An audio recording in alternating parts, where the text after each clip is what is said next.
de trabajo. Si es un tercero ajeno a la empresa. No, ella no. O sea, para que exista un accidente de trabajo, tiene que ser un trabajador, ¿no? Es más, no está contemplado ahí los trabajadores que están por intermediación, por outsourcing, simplemente los trabajadores de planilla. Ahora, el responsable tendría que ser el empleador del otro trabajador, pero no bajo tu riesgo porque no es tu trabajador. Doctor, en el caso de que, por ejemplo, yo salgo en mi casa, estoy yendo a mi trabajo y en el trayecto sufrí un accidente, ¿se considera fuera de trabajo? Sí. Sí, ahí sí. Porque sí, lo que pasa es que se entiende es que desde que inicias tu jornada de trabajo. A menos que el empleador te ha dicho que en la mañana vayas a dejar un escrito en tal sitio, que no vayas primero, antes del trabajo pases por ahí, ya está Sí. bajo su... Sí, y hay una orden. Y hay una orden. Por ejemplo, no es que tú todos los días tienes que tomar tu carro y se demora media hora o una hora para ir de tu casa al sector laboral. No, sino que el empleador, como dice su compañera, dice, oye, no, pero mañana pasas primero por Olva y de ahí recoges el sobre y lo traes para acá. ¿No? Igual tú vienes temprano, de repente Olva está a una cuadra de tu casa y por eso te dicen, dame un favor. Pero si es por una labor relacionada con la empresa, sí. Doctor, usted mencionó hace un momento que no estaría dentro del trabajo las personas que hacen labores de intermediación. El ejemplo que le puse hace un momento, el vigilante normalmente en estas empresas grandes a veces no son empleados de la empresa, sino son terceros. Eso es lo que te iba a decir hace un momento, que ahí hay un problema, porque normalmente en temas de vigilancia se terceriza, ¿no? Entonces, yo estoy completamente seguro que esta empresa, al momento de hacer su sistema de seguridad, su CIPER que hemos estado viendo ahí, cuál es el riesgo, no ha contemplado cuáles son las medidas de protección que debería tener, porque él en su empresa, él tiene que tener un doble filtro, porque el primero es qué labores hace como seguridad. Ya, tienes tu vara, de repente un arma, lo que sea, ¿no? Tu protección, tu chaleco, si es muy expuesto a riesgos, etc. Pero eso es lo genérico. Ahora, si tú vas a tercerizar la empresa, esa labor, lo mínimo que tienes que hacer es identificar cuáles son los riesgos de la empresa y tú tienes que estar a la par en protección de tu trabajador a la empresa. Por ejemplo, ahí hay un problema porque vamos al caso concreto, los deudos del trabajador no van a ir contra la empresa porque no ha sido trabajador de la empresa. O sea, lo que van es a reclamar, por ejemplo, a Seguridad Alcom, que se llama. O sea, ellos van a ir a Seguridad Alcom y no van a ir, por ejemplo, a Ramsey. Claro. Entonces, ese es un problema. Entonces, ahí debería haber un doble control, ¿no? Pero la ley de discriminación justamente no dice de que será obligación solidaria en ese caso. Hay que ver qué tipo de labor tenía. Había intermediación, había tercerización. No, pero es interesante Sí. en ese punto, ¿no? Porque, No, sí, pero ahí simplemente habría que determinar si había tercerización o intermediación. como usted dice, ¿no? Tercerización, en este caso es tercerización, ¿no? Porque da un servicio de vigilancia a una empresa de almacenes, por ejemplo. ¿Ya? Normalmente se da, ¿no? Eso es cierto, o sea, no creo que sea difícil de que esta empresa transnacional tenga pues, vigilantes, ¿no? No creo. En este caso sí, ¿no? En este caso sí, siempre la vigilancia es tercerizada. Los deudos que en todo caso tendrían que ir solamente la empresa de seguridad o sí podrían ir contra los dos de forma solidaria. Sí, al final sí podrían ir. Sí, no hay problema. Hay que hacer simplemente privar la demanda contra. Interesante. Sí, porque ahí el doble filtro de protección que yo le voy a dar a mi trabajador que esté en otro lado tiene que cumplir medidas mínimas. Por ejemplo, no es lo mismo que un vigilante en un colegio, ¿no? No es lo mismo en un colegio que en un banco, ¿no? Porque las medidas de protección, por ejemplo, él le da, en el colegio simplemente le va a dar su vara y su uniforme y nada más, ¿no? Y suficiente. Y eso está dentro del IPE y su sistema que tiene él, pero se tiene que adecuar a las labores del otro cliente, que por ejemplo es el banco, que el banco le va a exigir, y le debió exigir la empresa también al otro lado. Oye, tiene que estar con chaleco, ¿no? Es obligatorio que tenga chaleco. El de seguridad es obligatorio del banco que también tenga un arma, ¿no? Por medida disuasiva y protección, etc. Entonces, esos dos elementos, por ejemplo, no es obligatorio que lo tenga la empresa de seguridad, pero la empresa que vende el servicio sí le pide eso requerimiento. Entonces, siempre tiene que haber un doble filtro. A nivel de esto, vamos a generar cuáles son los tipos de accidentes, ¿ya? Porque no todos son del mismo grado.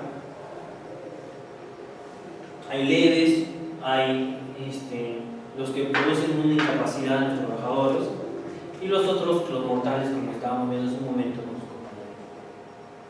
El primero va a ocurrir que tenga una lesión, ¿ya? Y va a tener normalmente tiene un rey, no. Sí, pero No. ¿Hay rey o no? 8. Un poquito más 8 cuartos porque vamos a empezar un poco. Entonces mejor acabamos todo esto y después de ver empezamos el otro tema porque nos va a faltar gente. Bueno, básicamente si puede haber un tipo de recuperación o no, leve, ¿ya? Incapacitar, el que tiene como consecuencia la incapacidad, que ya no va a tener un tipo de recuperación para poder trabajar, ¿ya?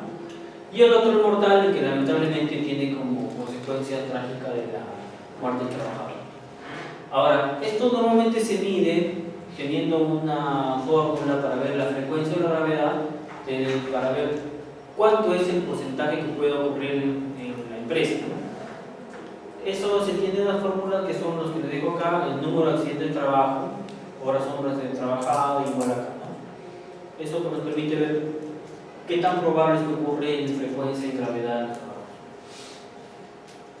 Vamos a ver que incluso hay unos análisis del Ministerio de Trabajo relacionados, por ejemplo, a cuánto es la frecuencia de los trabajos. Aunque no crean, hay una frecuencia que existe mayor riesgo en febrero y marzo, por ejemplo, no saben por qué. Por las lluvias. Puede ser, ¿no? La nivel nacional por las No, lluvias. en general, no es genérico, es todo. ¿Qué sector es este? Es genérico, todo, ¿no? Pero, por ejemplo, acá miren, en enero, febrero, como dice su compañero, puede ser la exposición también, pues, ¿no? Por el clima. Y de ahí más o menos como que se mantiene, ¿no? Junio un poquito, ¿no? Pero de ahí es más o menos uniforme. Y en cuanto a la gravedad, igual, ¿no? Marzo, ¿no? Tenemos ahí un poquito los primeros meses, siempre. Ahora, con estos cuadros vamos a terminar. En cuanto a las notificaciones que existen, es obligatorio que ante un accidente de trabajo el empleador lo comunique. No lo comunique a los familiares, ¿eh? Lo comunique al Ministerio de Trabajo. De no hacerlo, constituye una falta, ¿ya? Porque hay que identificar cuáles son las consecuencias, hay que identificar cuáles son las protecciones que pueden haber al trabajador. Ahí les dejo un listado de cuáles son las principales que hay. Ya en 14, 15, 16, ¿no? Hay la incidencia que también por sexo, ¿no? En mayor cantidad en varones que en mujeres. Eso claramente porque el varón siempre tiene Ese tipo de trabajo, ¿no? el tipo de trabajo de riesgo está más vinculado al varón que a la mujer, ¿no? ¿Cuáles son las consecuencias de los accidentes de trabajo? Vamos a ver que todos estos elementos necesariamente van a tener una protección, sea en salud, a nivel de protección de salud o de un tipo de pensión. Puede haber una lesión al trabajador, trae como consecuencia que hay una pérdida de trabajo, ¿no? El empleador de una pérdida de horas hombre, hay un costo de transporte, descanso médico, pérdida de tiempo por la investigación, viene el seguro que ha pasado, ¿no? Ver quién es el culpable, quién es el trabajador o es el empleador porque no ha dado las medidas de protección adecuadas, ¿no? Entonces hay que activar la prima de seguro, ¿no? Si tienes tu seguro te van a decir ya tienes que pagar una prima, ¿no? Igual como ocurre un accidente para el tema vehicular, tienes que pagar la prima igualita, ¿no? Para que te puedan cubrir, ¿no? ¿Por qué existen los accidentes? En relacionado, acá vamos a ver una imagen importante de cuáles son los factores para que se genere un accidente, ¿no? Como les explicaba hace un momento, por más de que uno le pueda dar las medidas de protección, la capacitación, las charlas, a veces hay errores humanos o fallos del sistema, ¿no? Generalmente son por dos elementos, o por fallos de las máquinas, de lo que existe, o por una mala atención o una mala actividad del trabajador. Entonces ahí hay un fallo de supervisión, técnicas inapropiadas, ¿no? Que trae como consecuencia un peligro, comunicación deficiente, formación inadecuada, monitorización deficiente, y ahí todo esto va a tener como consecuencia el daño, y lo que tienes que tener es defensa en el sistema, ¿no? ¿Qué es lo que vas a traer para poner defensa en el sistema? Ahora, acá este cuadro nos va a permitir determinar, ver en los procesos cómo ocurren los errores de presentarse los accidentes, ¿no? Cuando los accidentes se presentan por una cuestión deliberada o por una mala aplicación del trabajador, ¿no? Vamos a ver que siempre igual la determinación del procedimiento va a traer como consecuencia que los tipos de lesiones que se puedan presentar van a verificar que ha habido fallas en el sistema, si hablamos de un tema mecánico, o por errores humanos, ¿no? Que vimos hace un momento. Por eso se ponen acá violaciones habituales al sistema, equivocaciones en cuanto a las labores diarias. Para terminar, esto en cuanto a ver qué tan importantes son la verificación de los accidentes de trabajo referidos a una mala acción por parte del trabajador, ¿no? Tiene como consecuencia 4 elementos, ¿no? Una dimensión psicológica, cognitiva, biológica y social. Claramente, biológica está referido a que va a haber una pérdida de salud, ¿no? La psicológica también, porque perder tu trabajo o perder tu capacidad de trabajar trae como consecuencia que te deteriores psicológicamente, ¿no? Cognitiva, porque pierdes, no estar en actividad trae como retroceso la parte de memoria, razonamiento, ¿no? Entonces una persona que esté en una silla de ruedas lamentablemente es un retroceso en cuanto a su capacidad cognitiva, entonces porque normalmente está acostumbrado a trabajar, su labor en cuanto a terapia o su labor ahora es ¿qué voy a hacer frente a eso, ¿no? Para poder seguir adelante.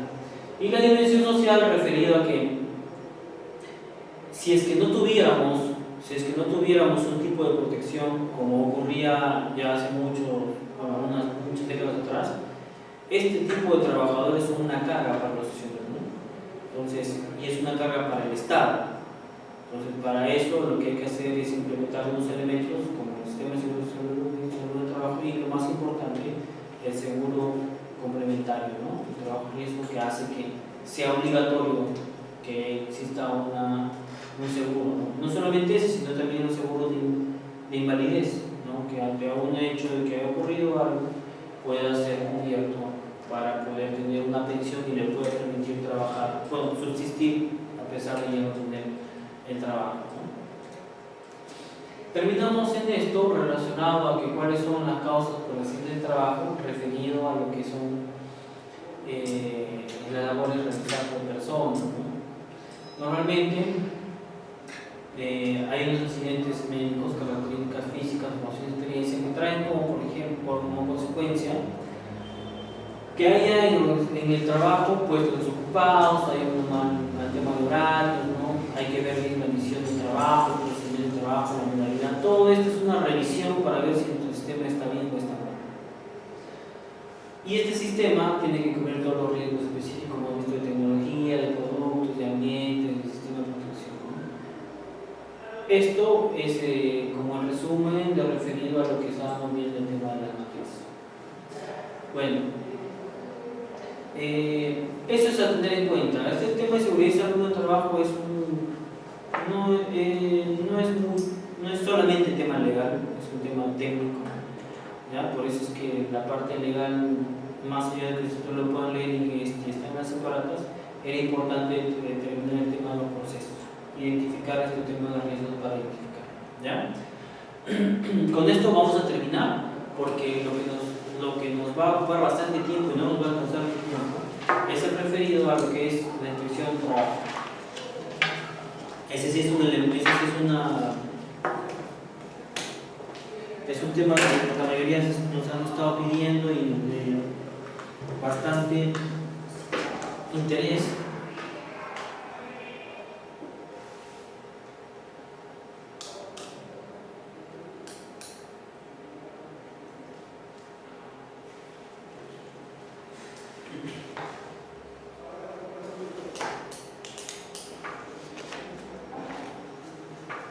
Y está relacionado entonces al tema de inspección laboral, ¿no?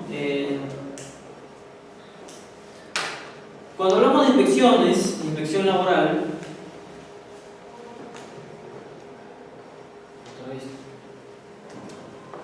siempre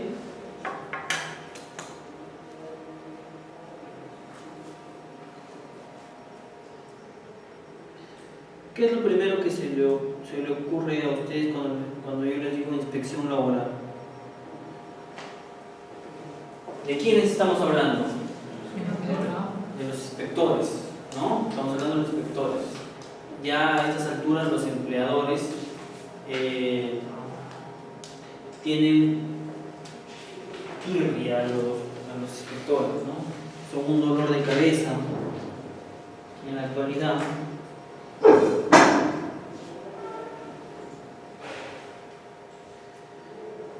Y eso es lo que vamos a ver.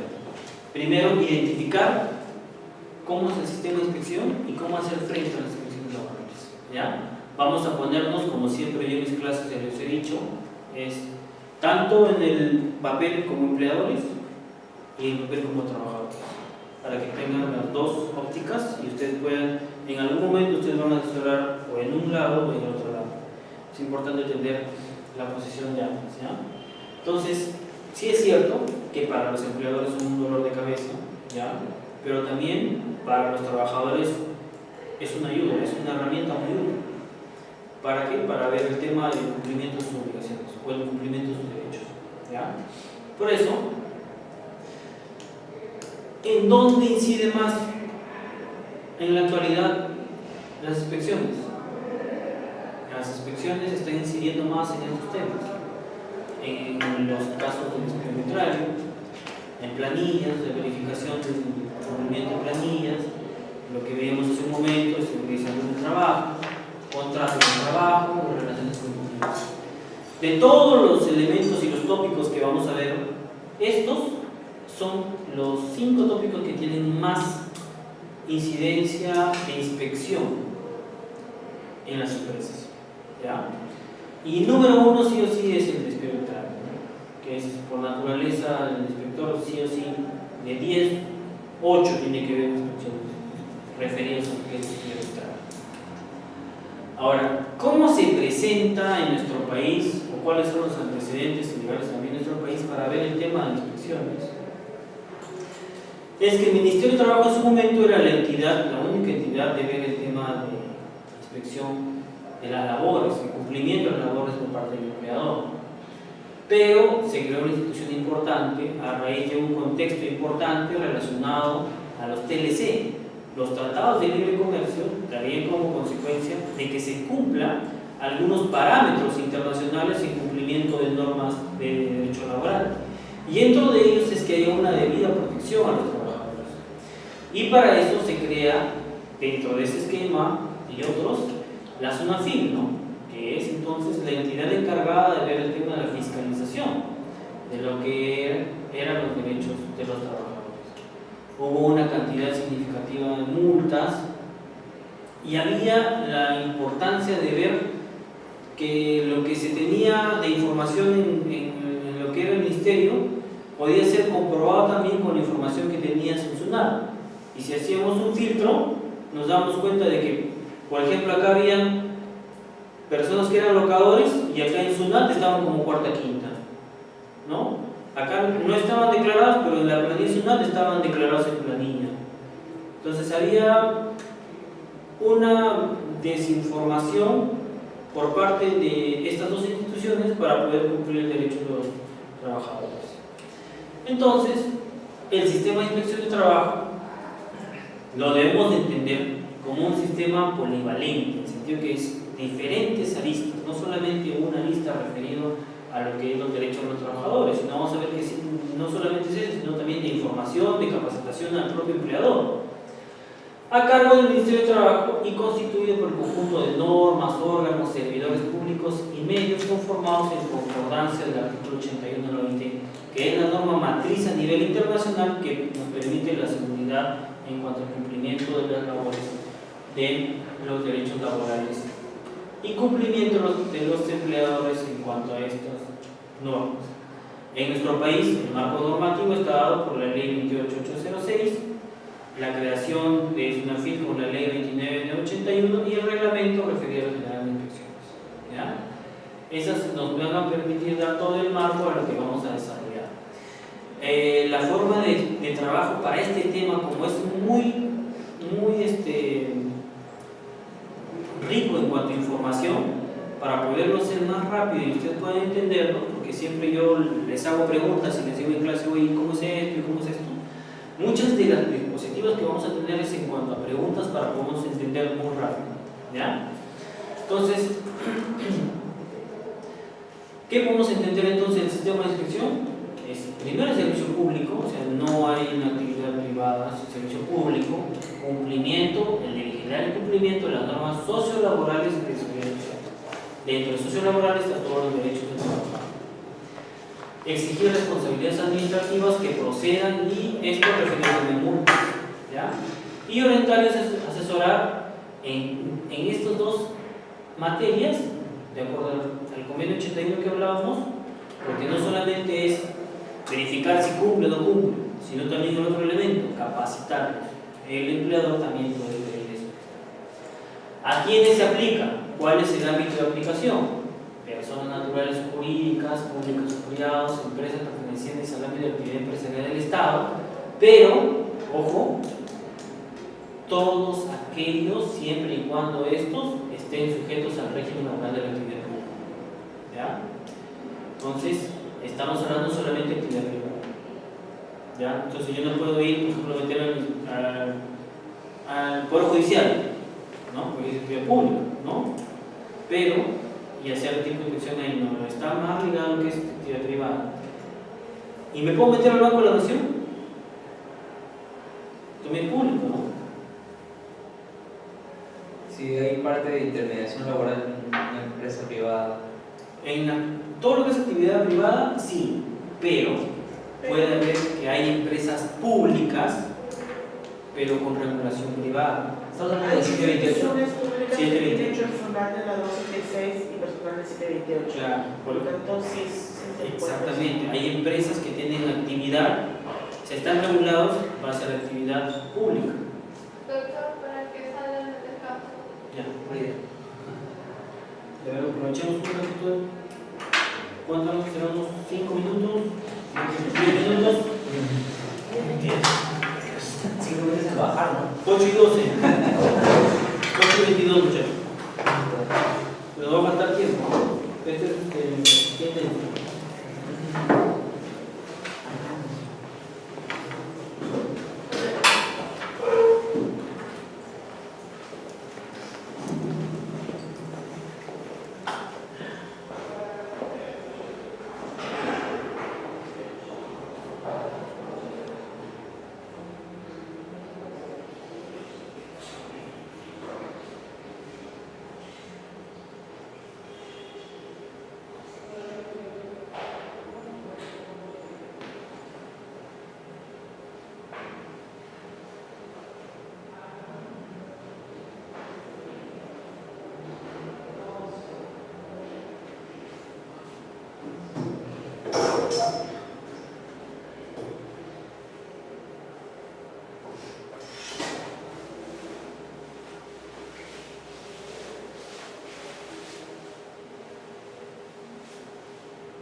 Interesante ese tema de las inspecciones.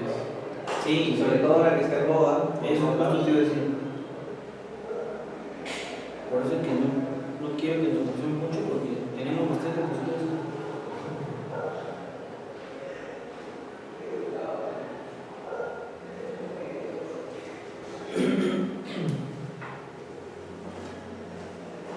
¿Tú a qué te dedicas?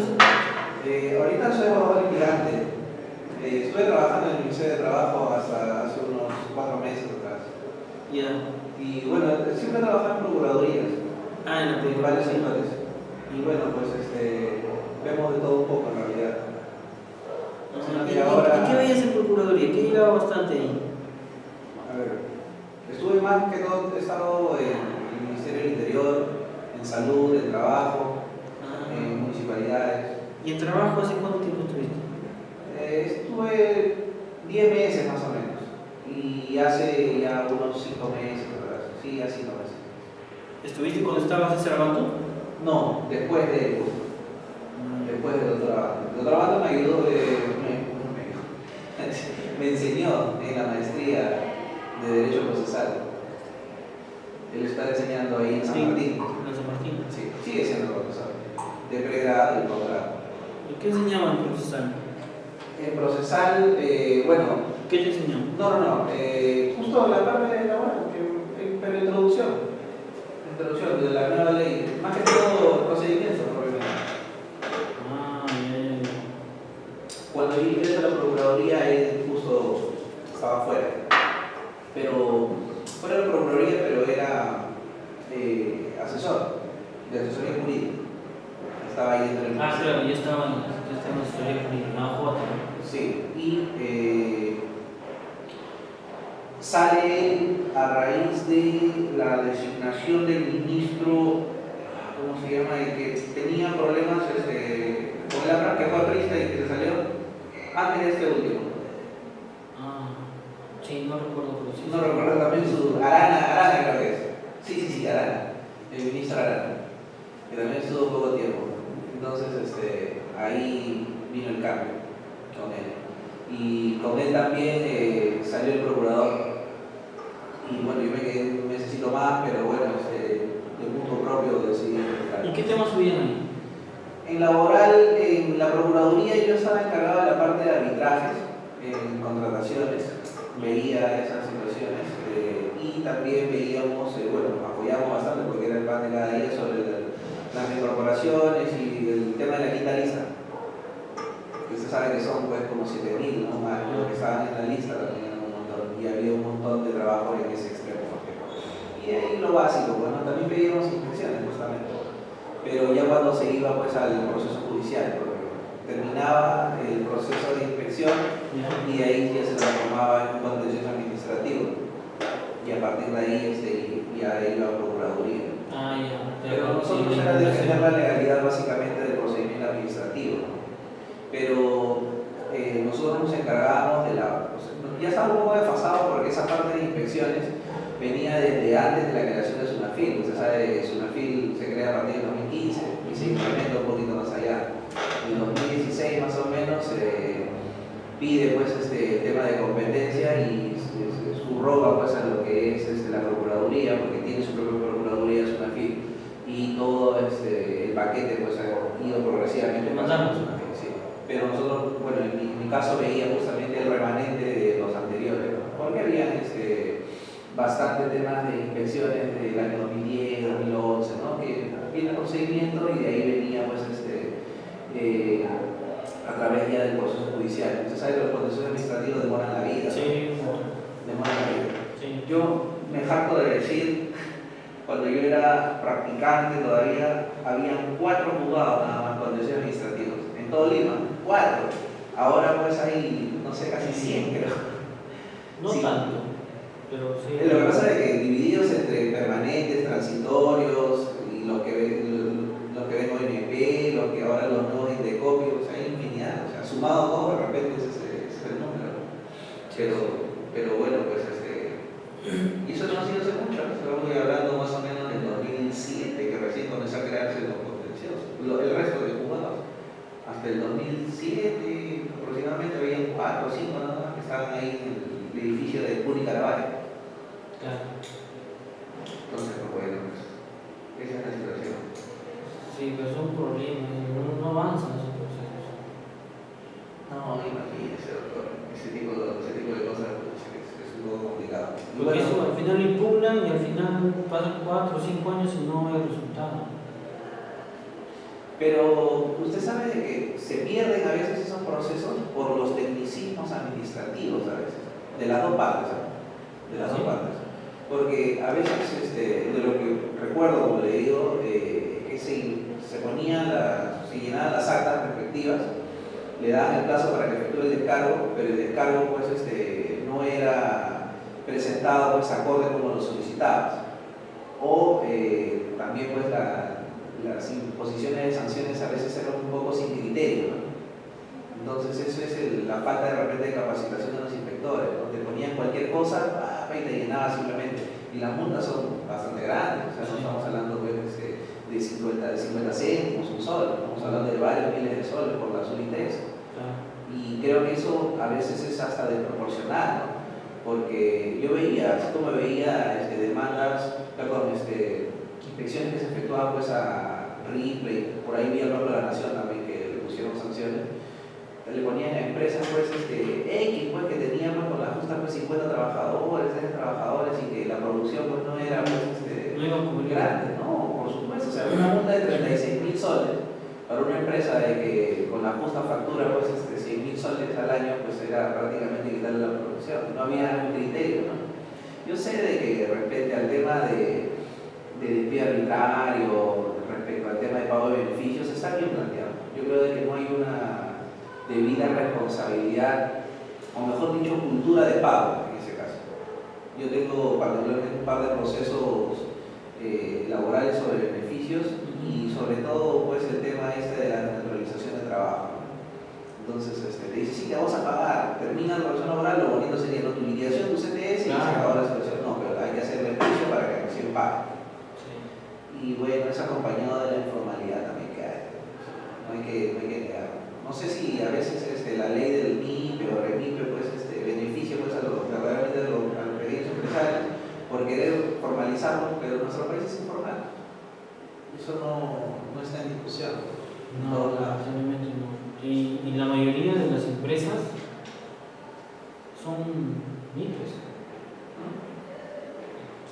¿Sabe que he visto también bastante? Es de que se inscriben como REMIPE para pagarle pues, a los trabajadores menos beneficios. Ahí viene el problema. Entonces, ¿quién te fiscaliza? Debería. ¿Tú has escuchado esas historias que hay en que llega el inspector y ya todo el mundo al baño, todo el mundo al taller y los encierran? Hay algunos que tienen doble puerta. Sí, también. Llegaron a echarle con rojo y salen por atrás. Ingresan y se van por atrás. Sí, o vayas, o lo mandan de vacaciones una semana, ese tipo de cosas, ¿no? Pero doble protección. Porque ¿quién vigila todo eso? Sí, es un problema que tiene que pasar. Pero se está avanzando. Ahora con la Sununfil, de normal se ha avanzado por ese tema, ¿no?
reacción. La inspección. Estamos viendo el tema de los inspectores. No son los malos de la película de los trabajadores, no estamos hablando con su compañero. Las artimañas que utilizan los empleadores para no dejarlo pasar, que ocurren, ¿no? Y veíamos que son en la actividad privada. Habíamos dejado eso. Muy bien. Ahora, lo que conversamos hace un momento es cómo se está utilizando la inspección laboral. ¿Cuál es el sentido que se le está dando en la actualidad? El trabajador lo está utilizando más bien como un apoyo, una ayuda en cuanto al reconocimiento de sus derechos, ¿ya? Ante la urgencia de obtener una acción reparadora en un retardo judicial, ¿ya? Para el reconocimiento del inspector, ¿ya? ¿Por qué? Porque tú vas a ir a la SUNAFIL y en vez de que tú hagas todo tu proceso judicial y el proceso judicial después de 1 año, 2 años, ¿ya? Mentira, mínimo son 2, 3 años, ¿no? El inspector es el primer elemento que te sirve como medida disuasiva y de 10 casos puede ser que 4 o 5 puedan conseguir el objetivo de que te paguen, ¿no? Pero no es en todos los casos, ¿no? Y hay gente que simplemente sabe que es un procedimiento administrativo y que si es que no cumple ante este procedimiento está la vía judicial y espera que pase todavía la vía judicial, ¿no? Pero, como les digo, de 10 habrá unos 4 o 5 casos que sí son efectivos. Y es por eso que el trabajador utiliza a la inspección como un elemento para apoyo de su reconocimiento de sus derechos, ¿no? Ahí les dejo la base normativa. ¿Por qué recurren? ¿Por qué están recurriendo actualmente, no? Reconocimiento como trabajador. Buscan que a través de la inspección tengan el reconocimiento como trabajador, se verifique y tengan el acta que les va a servir como un medio probatorio posterior en cuanto al despido arbitrario, ¿no? Hagan una inspección, verifiquen que ha habido el despido, así como hay la constatación igual policial, ¿no? Pero ya el acta de inspección por parte del inspector ya es un elemento, es una prueba, mejor dicho, ya que tiene mayor certeza a nivel judicial. Entonces, por eso se utiliza esto.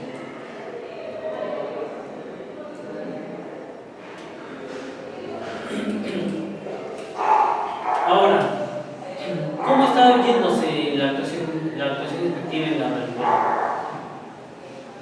Vamos a ver que hay un procedimiento para poder cumplirse las inspecciones, ¿ya? Y un acto preparatorio de la inspección es la actuación inspectiva, ¿ya? Tiene este nombre, que son diligencias previas al procedimiento que te puedan sancionar o que te puedan multar. Entonces, toda esta actuación inspectiva, que son las diligencias anteriores a que ocurra la emisión del acta, se realiza por uno o conjuntamente varios inspectores de trabajo, que son de la SUNAFIL. Ahora, ¿a quiénes se va a inspeccionar? ¿Ya? Algunos piensan, no, siempre tiene que haber físicamente una empresa. No, ¿ya? Puede ser a las empresas, sí, de trabajo, vehículos, de transporte, etc. Entonces, el inspector tiene la facultad de ser incluso puertos, aeropuertos, vehículos, entidades de empresas cooperativas. Puede ser que alguien pueda visitar una casa, un inspector puede visitar una casa, sí, porque hay empresas que son personas naturales con negocio. Entonces también se puede visitarse. En ese caso, solo en ese caso, vamos a ver más adelante que necesita un permiso, ¿no? No puede ir a cualquier hora. ¿Cuáles son las partes intervenientes en una inspección? Vamos a avanzar muy rápido porque no nos da tiempo. El inspector, como se conoce normalmente que es la parte principal en la inspección, ¿ya? Ellos tienen todas las aptitudes, están dentro del Ministerio de Trabajo, dentro de la SUNAFIL y también los gobiernos regionales. Ya los gobiernos regionales en provincias están teniendo facultades para poder tener los inspectores, ¿ya? Al nivel de provincias. Ahora, tú para identificar si realmente te están viniendo a sorprender o no sorprender responder, o en vez de que venga un inspector, viene un auxiliar o viene un tercero, otra persona que no está realmente con las credenciales, tú puedes entrar al aplicativo, ahí no estoy bien, ¿no? Pero igual lo pueden buscar acá simplemente en Google, hay un aplicativo donde tú ingresas el número de DNI y te va a señalar si realmente es un inspector o no es un inspector. ¿Ya? Incluso no necesitas ni siquiera la identificación para ver si realmente cumple o no con la credencial. Y hablando justamente de eso, tiene la obligación de identificar. La credencial tiene las características principales de identificación y tiene que ver el acta de requerimiento. Tiene que venir un documento donde diga por qué está viniendo. Va a venir a verificar, a inspeccionar A, B, C, cosas. Ahora, ¿cuáles son las facultades del inspector? Eso se hay que tener en cuenta. Número 1, no puede haber oposición. Ingreso libre al centro de trabajo. ¿Ya? No se puede oponer, es más, vamos a ver más adelante que solamente tiene un mínimo de tiempo, 10 minutos, más allá de eso ya es una obstrucción, ¿ya? Para poder hacer pasar al inspector. Hacer campañas de visitas de inspección, hacerse acompañar, en las visitas de inspección, porque vamos a ver que el inspector también puede ir conjuntamente con otro inspector, con un perito, con los trabajadores, con el personal del sindicato, o sea, todos ellos pueden formar parte de la inspección también, ¿ya? Practicar cualquier diligencia de investigación, recabar y obtener información de relevancia y adoptar medidas finales en cuanto al tema de su inspección. ¿Cuáles son las facultades? Aquí es importante tener en cuenta, ¿ya? Primero, su identificación. Y está facultado para ingresar sin previo aviso, no es que yo te aviso mañana o vengo mañana o voy después de almuerzo, no, en cualquier momento, ¿ya? Del día de la noche, siempre y cuando haya labores de noche, ¿no? Siempre y cuando haya turno noche, si no, no. Salvo domicilio particular que les establecía, que sí hay que tener un permiso, ¿no? Siempre tiene que haber estado comunicado y tiene que coordinarse con el representante de la empresa. Si es que hay una comunicación o un pedido de los representantes trabajadores, se comunica para que también puedan participar. Necesariamente, como les decía, si persona con trabajo una autorización expresa para poder realizar. ¿Puede interrogar a los trabajadores? Sí, puede interrogar a los trabajadores y a los no trabajadores, cualquier persona que se encuentre en el centro de trabajo. ¿Ya? Es trabajador, es más, él no sabe que es trabajador. Puede decirle, tú eres trabajador, no, yo vengo acá, ¿qué haces acá? Tú no estás en la planilla, ¿qué haces? ¿Qué labores haces? ¿Por qué estás acá? No, mi hermano es el dueño, sí, pero ya, y le pregunta al otro, ¿él trabaja acá? Sí, ya, y su labor es recabar la información para tener las indagaciones si es que se está cumpliendo o no con las normas sociolaborales. Exigir la identificación, a ver, tu DNI, ¿cuál es? ¿No? Es realmente, tú eres trabajador, eres representante de la empresa, identifícate, esas cosas importantes, ¿no? Practicar cualquier diligencia de investigación, que vamos a ver cuáles son. Puede pedir la información al centro laboral para poder ver si es que es un trabajador o no, si está cumpliendo ese hostigamiento o no, etc. Y referido a que entonces le puedo requerir declaraciones, puedo pedir todo lo que es contable, las declaraciones de impuestos a la renta, planilla, boleto, todo. Tiene la libertad de pedir todo, ¿ya? Referido a todo lo que es tema laboral. Tampoco nos va a pedir tema de referido a tributarios o cosas que no tengan que ver con el tema laboral. Exigir la presencia del empleador o su representante, es importante, examinar el centro de trabajo, encontrar los libros, encontrar cualquier sitio, tomar, sacar muestras de estos materiales. Esto es cuando estamos hablando cuando el requerimiento está sujeto a una inspección de seguridad y salud, ¿no? Por ejemplo, hay un químico, hay algo, por eso es que se necesitan muestras de estos materiales. Se lleva todo esto y al final el encargado del Ministerio de Salud va a determinar si estaba realizándose el proceso de producción bajo condiciones mínimas de seguridad o no. Tres personas principales, categorías vamos a establecer que están dentro de los UNAFIL,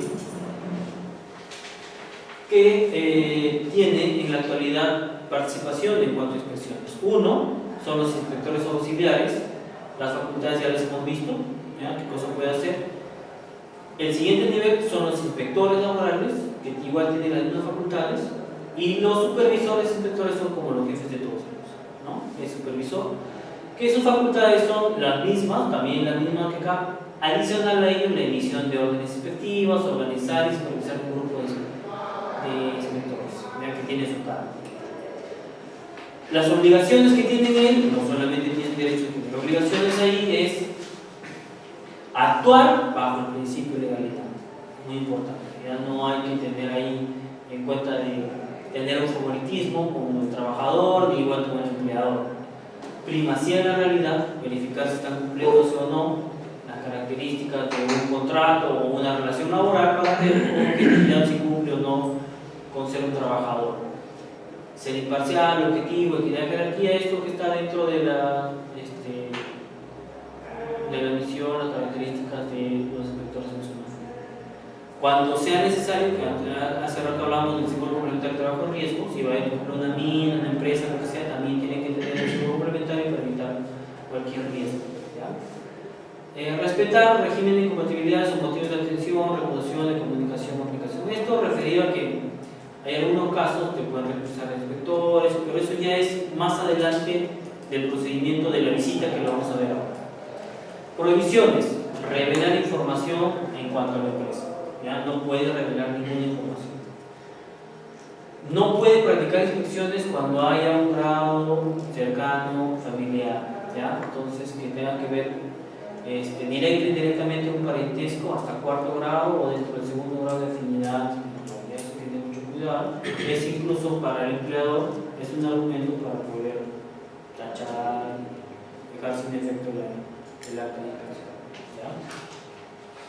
Dedicarse a actividades distintas a funciones de la jornada de trabajo. Ha habido casos donde tenía que ir a inspeccionar a la empresa Gloria, no, empieza la empresa Gloria, ¿no? Pero en el camino se fueron a tomar, estuvieron haciendo cosas que no está dentro de su función, ¿no? O, por ejemplo, van a hacer la actividad de una empresa, tienen requerimiento y se van a otra empresa sin tener el requerimiento, simplemente porque el personal que querían inspeccionar era su amigo o su familiar. Entonces, fuera de sus actividades están prohibidos. Solicitar al empleador otorgamiento de facilidades, eso también. Ya ha habido inspectores que decían, no, que era buena gente, no, que veía que todo estaba bien, o por caerle bien a la empresa, para que le salga una buena acta de su inspección, ¿no?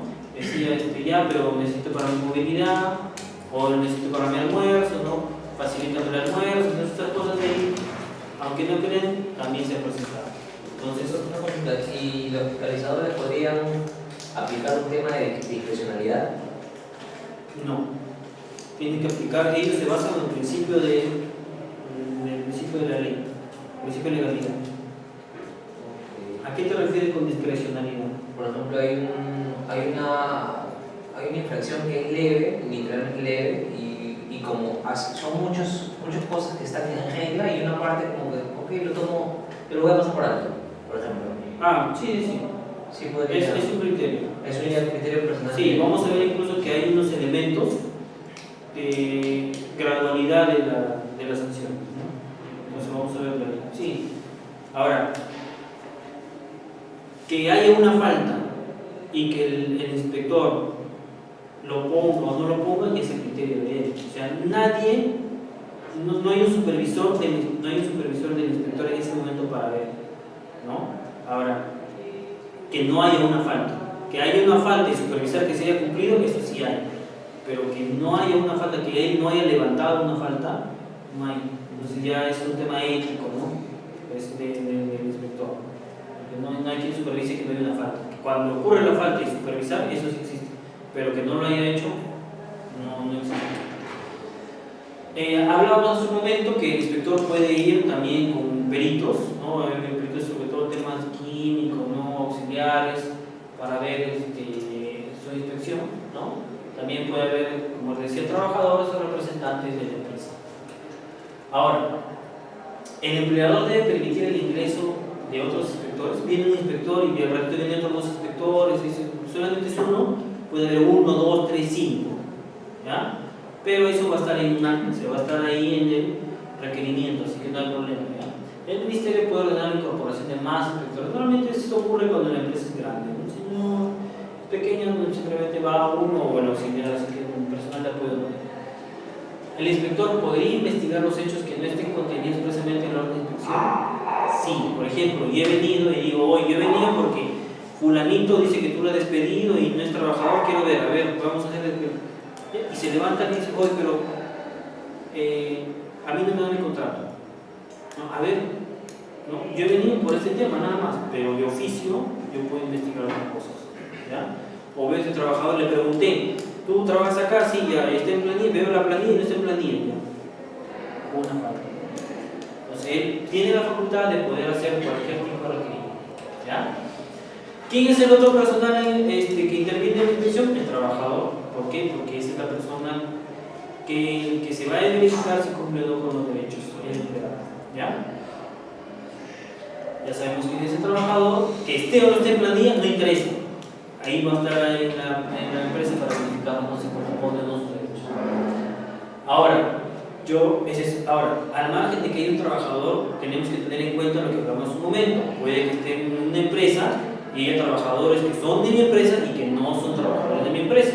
Cuando estamos hablando justamente de tercerización o intermediación. Entonces, mucho cuidado. El inspector, ha habido casos también donde el inspector dice, no, el trabajador es tuyo, ¿no? Y por no tener la documentación o no tener la defensa adecuada, se incurren problemas con la autoridad administrativa. ¿Por qué? Porque no supo darse la información que ese trabajador es un tercerizado o una intermediación, ¿no?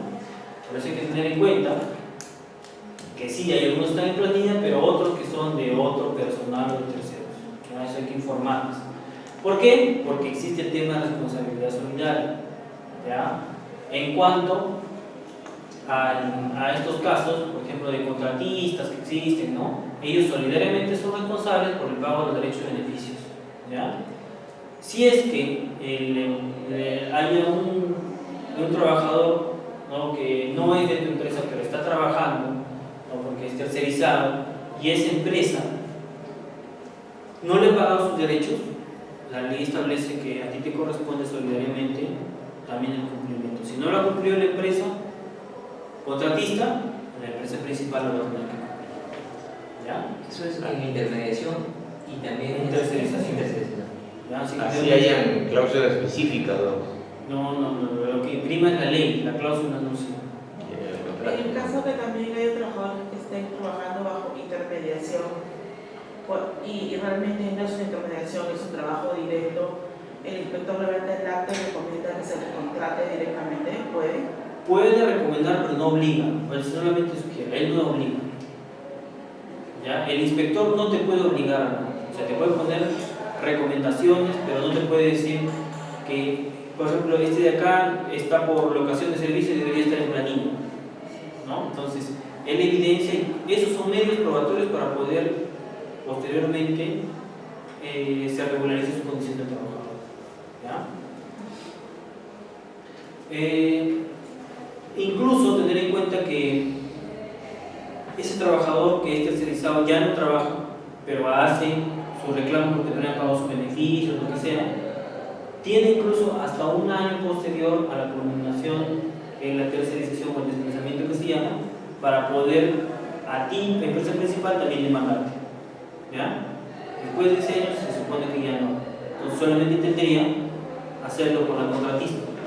Entonces, mucho cuidado, si tienen ustedes algún cliente que no le paga sus beneficios y ha sido tercerizado y esa empresa es chiquita y no tiene plata, lo que sea, busquen a la principal y se demanda a las dos. Ustedes saben que el plazo para hacer beneficios laborales, ¿cuánto es? ¿Beneficios sociales? 4 años. Pero, si quieres demandar también a la empresa principal, la ley te establece un año, ¿ya? No es que pasado el año ya no puedes pedir los beneficios, sí, pero el problema es que lo vas a pedir solamente a la contratista, ¿ya? La otra parte es el empleador, que va a ser el sujeto inspeccionado, que va a brindar las cosas, no tiene poder de dirección, etc. Pero él tiene también la problemática que hablamos justamente ahorita de la tercerización, ¿no? Verificar cuáles son, identificar que son terceros, no darle el mismo uniforme, ¿no? O sea, esas cosas que ya en su momento todavía no han visto, ¿no? Que no son tercerización. No, más adelante, ¿o sí? Sí, lo mencionaba. Ya, entonces esos elementos referidos a que tiene que haber diferenciación de los trabajadores, ¿ya? Por eso, justamente para cerrar la idea de acá, si hay una inspección y yo veo que hay un trabajador y es tercerizado, no va a haber ningún tipo de relación con la principal trabajador, pero sí va a haber una relación laboral contra el contratista y el trabajador. Lo que yo tengo con él es una relación civil, pero al margen de eso, si este de acá no paga sus beneficios, él también me puede demandar algo. Plazo, un año. ¿Ya? Muy bien. ¿Cuáles son las obligaciones del empleado? Remitir el ingreso, acreditar su identidad, atender al inspector, etcétera, etcétera. Facilitar toda la facilidad de la inspección. ¿Ya? Y el otro elemento es el centro de trabajo, ¿no? En realidad no es una parte, pero es donde se realiza la inspección. Ahora puede ser que no sea una principal, sucursales, es que igual es una intervención, ¿no? O sea, si sean las sucursales también pueden ser sujetos a inspección. La inspección vamos a verla así propiamente dicha. Ya, cómo se realiza, qué pasa, qué hay que ver ahí. Primero, cuáles son las funciones, para qué se está realizando.